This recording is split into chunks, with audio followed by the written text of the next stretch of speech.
Okay, we should be recording. Okay, great. Can you see the screen all right? Yes. Yeah.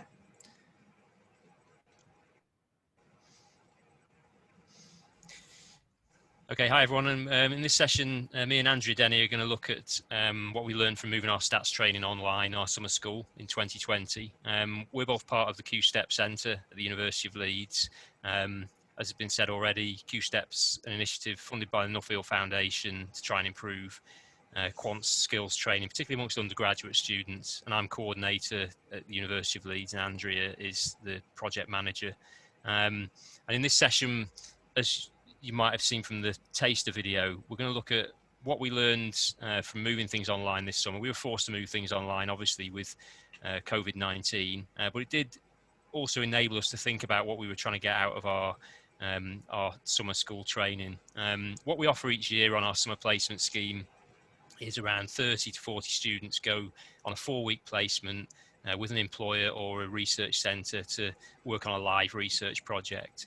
They're second-year undergraduates usually, but this year we also had some Nuffield Research Placement students as well. And before they go on their placements, they have a week-long boot camp, which is usually delivered face-to-face, where we give them some basic skills around data analysis, data collection. Moving it online really forced us to think about what we were trying to achieve with it and what was possible.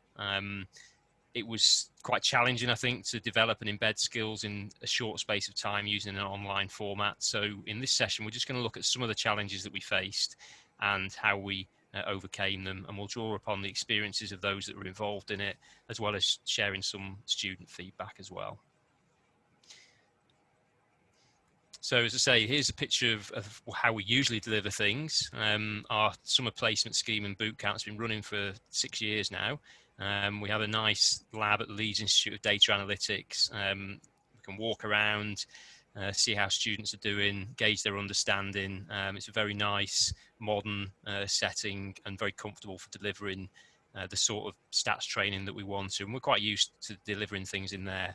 So with campus being closed in July 2020, students having to do their placements typically virtually as well, we had to think about what we were trying to deliver.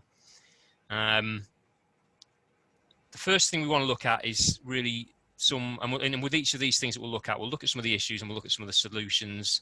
We didn't solve everything, and some of the things are things really just to think about, and which might have worked for us but might not work in another context. First thing might seem like quite a straightforward thing, but what sort of platform is appropriate or best for delivering our online training? The University of Leeds, their preference would be for us to use Blackboard Collaborate, but we needed something that was accessible to both Leeds students and external Nuffield students. So the online provision through Blackboard Collaborate wasn't ideal in that respect.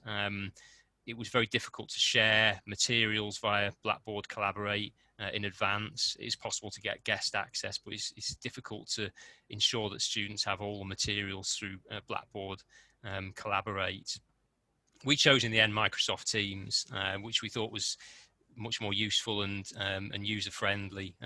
We set up a team for the Q-Step training program. We were able to add course tutors and students and our postgraduate mentors as well.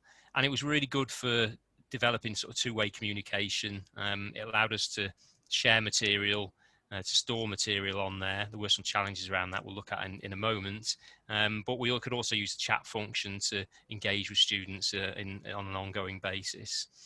Some of the issues, the external students, the Nuffield Research Placement students did have some problems accessing Microsoft Teams, and that was quite stressful for them and also quite time consuming to deal with. The other thing is the sort of training we were providing. A lot of the videos we were using sort of walked and talked students through using a particular package, so SPSS or R or GIS, and this required quite high resolution videos so that you could actually see the package on the screen, and the tutor could sort of talk the students through in a video format.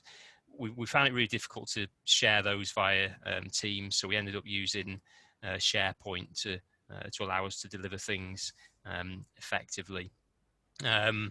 These were not insurmountable problems, of course. They're sort of technical, practical problems, but they are things that are that occur, regularly as you encounter these things. They're not sort of things that you can all straightforwardly anticipate and deal with in advance. We were really learning as we were doing this. The other thing really around the technical aspects is just the use of software as well. And if you have got students who are off campus, and even students who are on campus, there are challenges to accessing some of the programs. Downloading software such as ArcGIS and SPSS onto external computers was a challenge. Some of it was made available. SPSS you could get remotely and download it onto laptops. But in other cases, it was more problematic. The survey design package that we wanted to use with them, it was quite difficult to get access to the package that we wanted in the way that we wanted to. The solutions here were to use as much as we could free versions of software, open source software, and also cloud-based software. So in particular, we used RStudio and QGIS. RStudio, using this web-based, cloud-based software was really helpful. Usually we get students to download R onto their own device or the device that they're using, and the sort of challenges of doing that shouldn't be underestimated. Students have to have some knowledge of sort of file directories and how R operates in there, and it does, we found in the past, sort of undermine their confidence right at the outset about using some of these packages.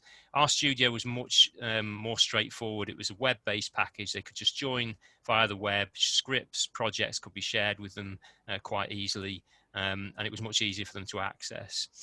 RStudio, the version that they were using, there are limits on how much time you can spend on it. I think you can only spend about 15 hours per month on it. That wasn't a problem for us in the sort of short course format that we were doing, but it would be more of a problem if you were trying to use that for a module. There is an institutional based version which is RStudio Connect, which requires institutional access, but would overcome those problems as well. But certainly the cloud-based software, the R that we used extensively during the week was very straightforward and easy to use. Free versions of software, SPSS and Qualtrics, were also used by the students. For the external students, we had to get them to use a 2-week trial version of SPSS using their own private email address, which wasn't ideal, but it worked okay. Moving on to the format of the training and how we delivered it. Another key decision that we made was to move our training from a 1-week program to a 2-week program. We had a lot of discussion beforehand about what we were trying to achieve with the sessions, and we'd also done a lot of work beforehand about finding out what the students would be doing on their projects, what software they'd be using, and what sort of data analysis techniques they'd be using. And that homework was really important, I think, to try and establish what the starting points of students were and what packages and techniques would be most useful for them to find out about during their course. However, we were also aware that online teaching is quite tiring. You can't just work in the same way, delivering things, 9 to 5 in a sort of course format, a quite intensive format. There has to be breaks in there. You have to give students time to reflect on what they're doing. So we did try and build all that in to try and think about how we could engage students most effectively and also develop skills from where they were at. They were at quite different starting points. That meant that we came up with a solution of a combination of pre-recorded materials, so videos that were shared in advance and that students were had to work through before they came to the live sessions, along with some worksheets, and some live online sessions where there'd be structured Q&A sessions and the opportunity for them to engage with the material. How that worked in practice was that actually students worked through material in the watching the videos beforehand and going through the worksheets, and then when they came to the live sessions, we'd mostly go through that material again, walk and talk them through it again, and ask them if they had any problems or issues with how they were doing it.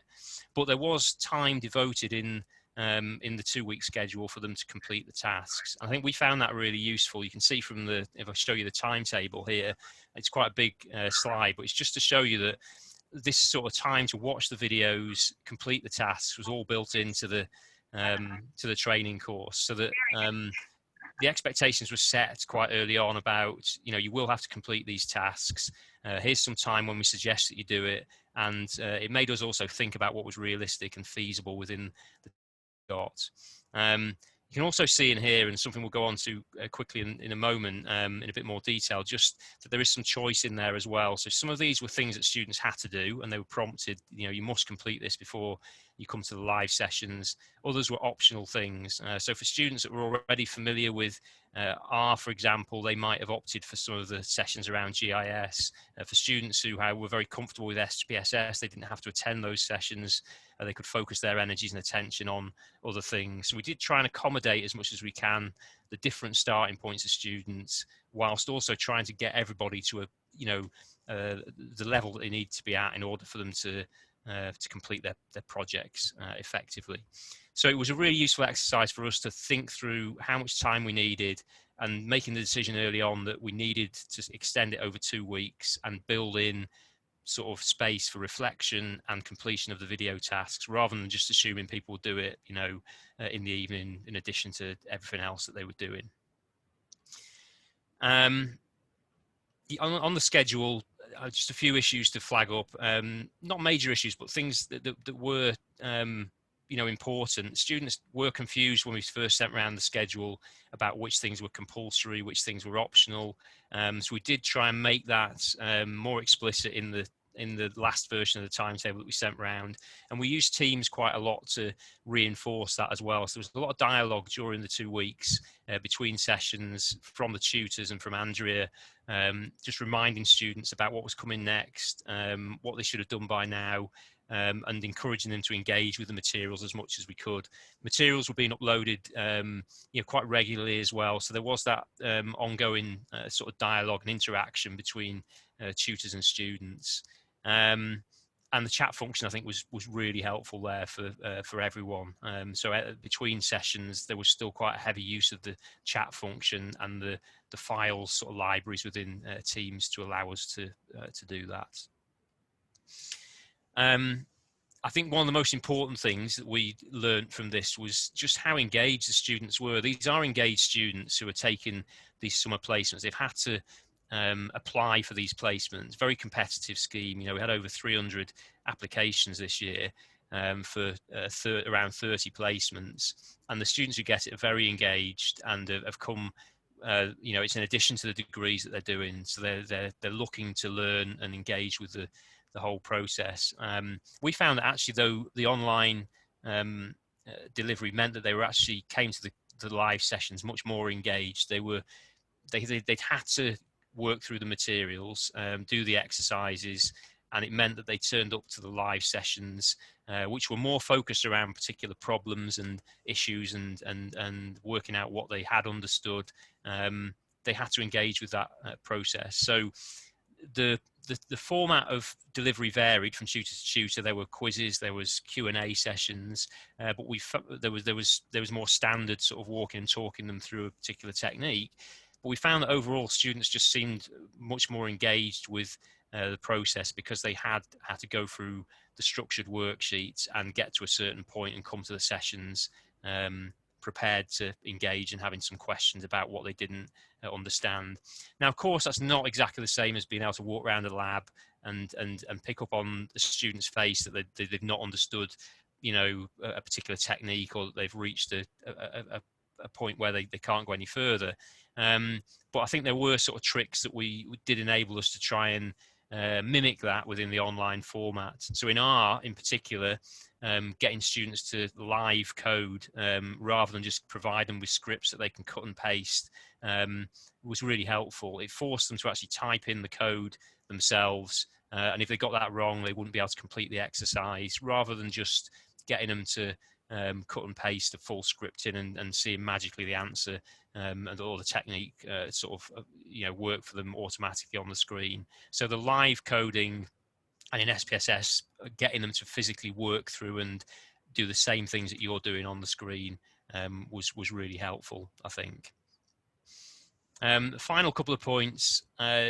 We have got quite a range of students here. The students who are doing heavily quantitative degrees and have got quite advanced skills, and there's also students who've done pretty much nothing to do with quantitative data analysis during their degrees. So it's offered, these placements are offered to students across the social sciences and in arts and humanities as well in the university. So there is a real mix of students who come with different quantitative skills, different levels of confidence and different levels of competence as well. So our philosophy was really very much to not to present stats in a mechanical way, but to try and get them to understand what they were doing, why we would want to do a chi-squared test or a t-test, what's the purpose behind it, what are the research questions or problems that they might be encountering in the projects that they're going to be looking at, and always trying to connect them back to issues around research design, research questions, rather than just focusing narrowly on how to mechanically complete a chi-squared test using SPSS. We did also stress that these will be really useful for them in their final year, and we found this in previous years that students have gone away from the boot camp, they've done their placements, and they are thinking about their final year dissertations and how they can apply the things that they've learned in another context after their placements. So really thinking about the practical applications of what they're doing was really helpful and important. Finally, final points here before we finish. Postgraduate mentors were really valuable. They always are on our boot camps and our summer placements. Here we use them slightly differently this year. Last year they had drop-in sessions on campus where students, whilst they were on placements, could come and see the PGR students. This year we organised things via Microsoft Teams. Each student had a nominated postgraduate research mentor who could provide them with drop-in support, but also one-to-one support if they want. There's quite a variable take-up of this, but I think students appreciated having the possibility of accessing that support. And where they did access it, was seen as extremely valuable. And I think in the context of remote learning and quite isolating experiences of working online, this can be really valuable.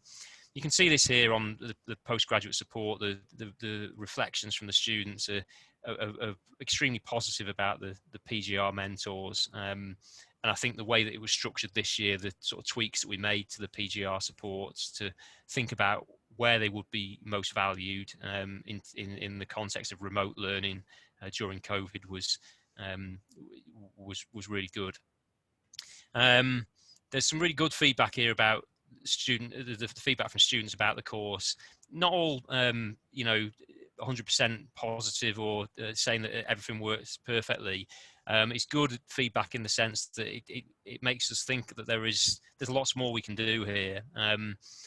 This is a moving environment.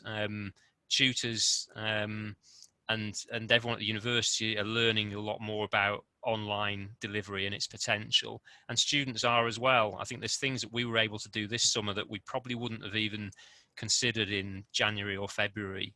Just the familiarity with things like Teams and Zoom and the possibilities that opened up was great. But not everything worked perfectly, not everything ran smoothly, and the solutions that we've talked about worked well for us in this context, but only after quite a bit of working through challenges and difficulties. It's also important to note that unlike Doug's course of sort of 300, we're talking here about 35 students. Some of the things that we talked about may not be scalable to, or certainly be challenges, I think, of scaling some of this up to 200 or 300 people. So the things that we've talked about as working for us may or may not work as effectively in a large group format. And certainly there is a lot of time needed to be spent in terms of preparing resources and getting the material and the environment ready for students to be able to work effectively in it. So lots of things, lots of challenges and things that we can also think further about for the future. So in summary, very final point, there were lots of benefits to doing things online. It did force us to think about how we delivered things, and I think the bootcamp worked very effectively. But what would happen if we did have the possibility next year of going back to face-to-face teaching, if there is a choice? That personal interaction, I think, is really important. But there is definitely some benefits of online provision. I think the ability to provide students with some materials in advance that they can work through to perhaps get them to a baseline level before the course starts is a good thing. Thinking about how the implications of that for the length of the training sessions, and whether it runs over a week or 2 weeks, is also something to think about again for the future. As are the use of things like open source packages. There may be other more open source packages that we can consider to overcome some of the sort of technical and practical difficulties that we had in using some of the statistics and analysis packages that we've tended to use in the past. Okay, thank you very much, and happy to take any questions or comments that anyone's got. Thanks. I can't figure out how to raise my hand in Zoom. Maybe in the reactions one, but go ahead, Katie.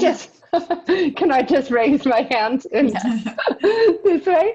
So I was wondering about the point about the software and the importance of, oh good, and someone else has raised their physical hand. The importance of the great discussion.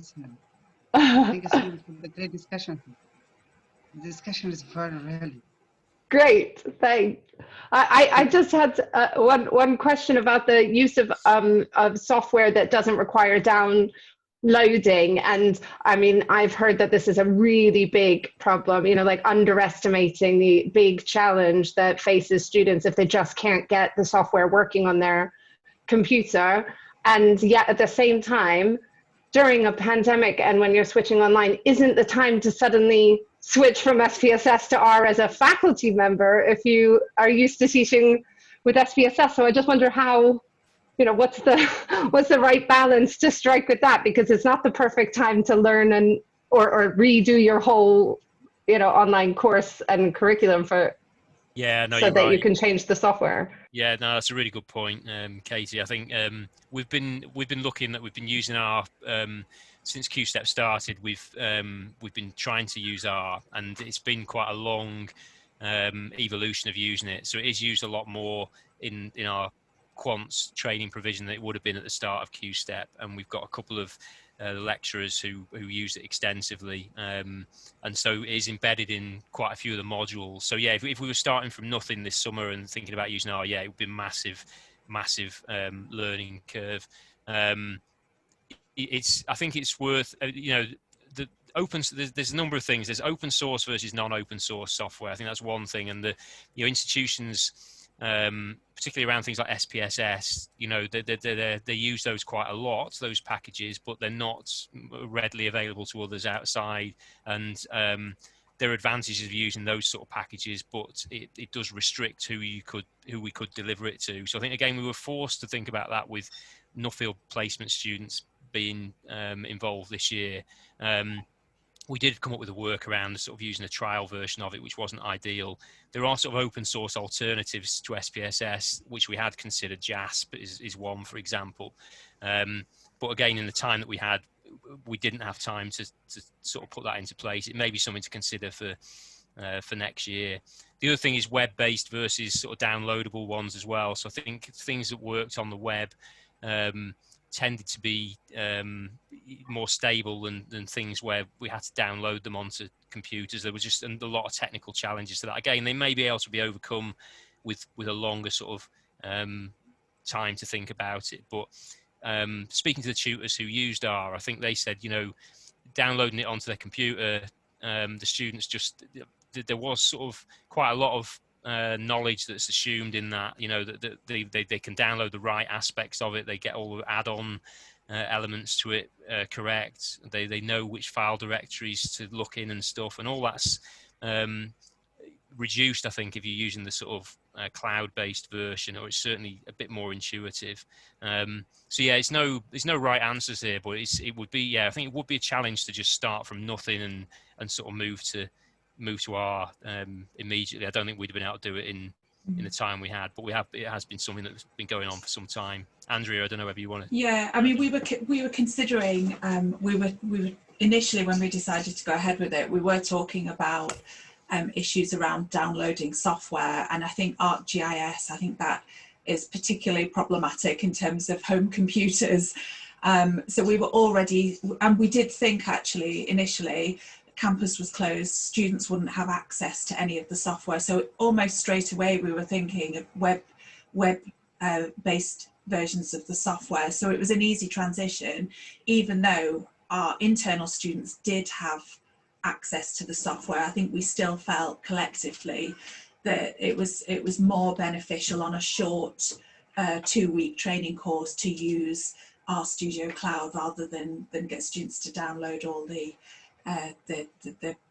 non-web versions. And I think it's one of the other things, a lot of our students, some of our students are experienced and confident and have some level of understanding about sort of statistics, data analysis, but there are lots who really have none.